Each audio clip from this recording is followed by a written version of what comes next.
सरपंच संतोष देशमुख आणि सोमनाथ सूर्यवंशी यांच्या हत्येनंतर राज्यभरामध्ये मागच्या 8 दिवसापासून जो काय आक्रोश पाहायला मिळतोय, हाच आक्रोश आता पुण्यामध्ये सुद्धा आज पाहायला मिळणार आहे। आपण आहोत लाल महालाजवळ आणि लाल महालातून थोड्याच वेळामध्ये या ठिकाणी हा मोर्चा थेट जिल्हाधिकारी कार्यालयावर जाणार आहे।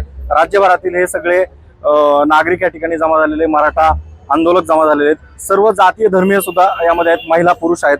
आपल्यासोबत ताई आहे, तुम्ही कुठून आलात आणि नेमकी काय मागणी आहे आणि मोर्चामध्ये काय कसं सामोरं जाणार आहात? मी पुण्यातूनच आलेले आहे। खरं तर ज्या पद्धतीने बघतो की एक लोकप्रतिनिधी सरपंच संतोष देशमुख यांची निर्गुणपणे हत्या होते, खरं तर ही एका सरपंचाची किंवा एका मानवाची हत्या नाही, तर ही लोकशाहीची हत्या आहे। ज्या पद्धतीने त्यांची हत्या करून त्यांना जीवे मारण्यात आलं, त्या हत्येचं आम्ही समर्थन करू शकत नाही। आरोपींना फाशीची शिक्षा झाली पाहिजे, या मागणीसाठी आजचा आम्ही जन आक्रोश मोर्चा काढतो आहे। या मोर्चासाठी आदरणीय मनोजदादा जरांगे असतील, संतोष अण्णा धस असतील, बजरंग सोनवणे असतील, संदीप क्षीरसागर असतील, याच्यासारखे अनेक विरोधी पक्ष नेते असतील किंवा सत्ताधारी ह्याच्यामध्ये सहभागी होणार आहेत। तुम्ही काय सांगाल? तुम्ही तर पुणेकर आहात। आम्ही पुणेकर, मी मराठा सेवक अरुण पापड। या ज्या हत्या निर्गुण झालेल्या आहेत त्यामुळे हत्या झालेल्या आहेत आणि विशेष म्हणजे आपल्या पुण्यामध्ये हे आरोपी सापडलेले आहेत। मग ह्या पुण्यामध्ये कुणी त्यांना सहकार्य केले, त्या गुन्हेगारांना पण ज्यांनी साथ दिली त्यांनाही अटक झाले पाहिजे अशी आमची मत आहे। आणि जो वाल्मिक कराडे हे सूत्रधार, ह्यांना फाशीची शिक्षा झाली पाहिजे आरोपींना। ह्याच्या पुढे असं कुणी गुन्हा करणार नाही, ही दखल सरकारने घेतली पाहिजे। पुण्यामध्ये सापडतात, हा, ह्यातले आरोपी पुणे सापडते हे आमचं दुर्दैव आहे। कारण काय की ह्या घटना तिकडे घडली नाही तर आश्रय कोणी दिला, ज्यांनी आश्रय दिला त्यांना पण अटक झाली पाहिजे। तुम्ही काय सांगाल? पुण्यामध्ये हे सगळे गुन्हेगार सापडलेले आहेत आणि पुण्यात आज उशिरा काय होईना आता हा जन आक्रोश आज निघतोय।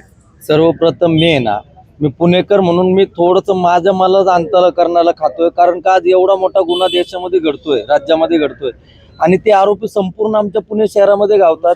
म्हणजे या आरोपींना कुणाचं वरदा असतं, कोणत्या मंत्र्याचं वरदा असतंय, ज्याच्या आशीर्वादाने 20-22 दिवस पुण्यामध्ये लाभतात आणि ऐशोआरामाची जिंदगी जगतात। आज ते तिथं केजमध्ये आहेत, त्यांना तुम्ही सगळ्या सुविधा पुरवताय। अहो, हे आरोपी आहेत का VIP आहेत हे तरी आम्हाला सांगावं। म्हणजे तुम्ही कुठल्या राज्यामध्ये वागताय, महाराष्ट्र आहे का बिहार आहे? याला वाचा फुटली पाहिजे आणि त्या मंत्र्यांचा तत्काळ, तो कुणीही असू द्या, त्याचा तत्काळ राजीनामा घेतला पाहिजे। त्या गोष्टीवर आम्ही ठाम आहे आणि या आरोपींना आणि आरोपींचा आका आणि आकाचा आका यांना फाशी झालीच पाहिजे। नक्कीच। ताई, तुम्ही कुठून आलात? काय भावना आहे? मी पुण्यातलीच आहे, मराठा सेवक आहे। जय जिजाऊ जय शिवराय।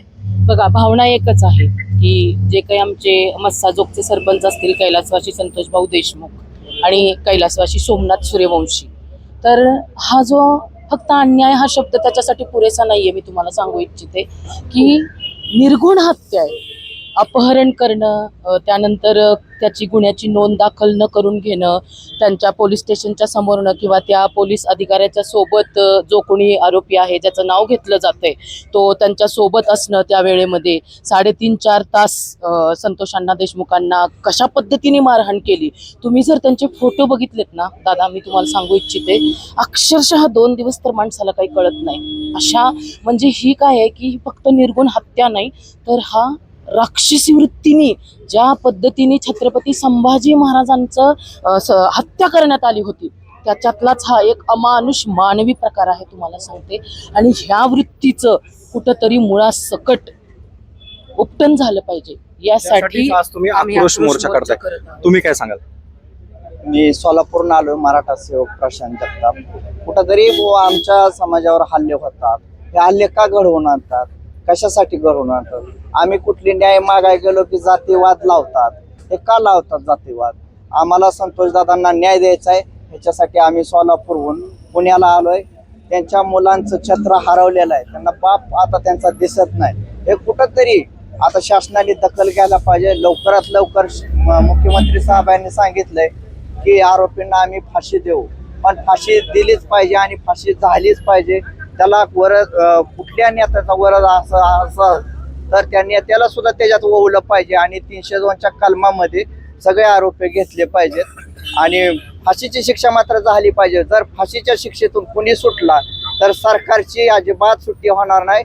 समाज रस्त्यावर उतरलाय, मराठा समाज हा फाशी झालीच पाहिजे। नक्कीच, तर आरोपींना फाशी झाली पाहिजे, शिक्षा झाली पाहिजे, यासाठी हा जन आक्रोश मोर्चा लाल महालापासून थेट कलेक्टर कार्यालयापर्यंत जाणार आहे। त्यामुळे आज पुण्यामध्ये, राज्यभरामध्ये हे सगळं मागच्या काही दिवसामध्ये आक्रोश पेटलेला असताना पुण्यात सुद्धा हा आक्रोश पाहायला मिळणार आहे. रायचंद्र शिंदे, मुंबई तक, पुणे.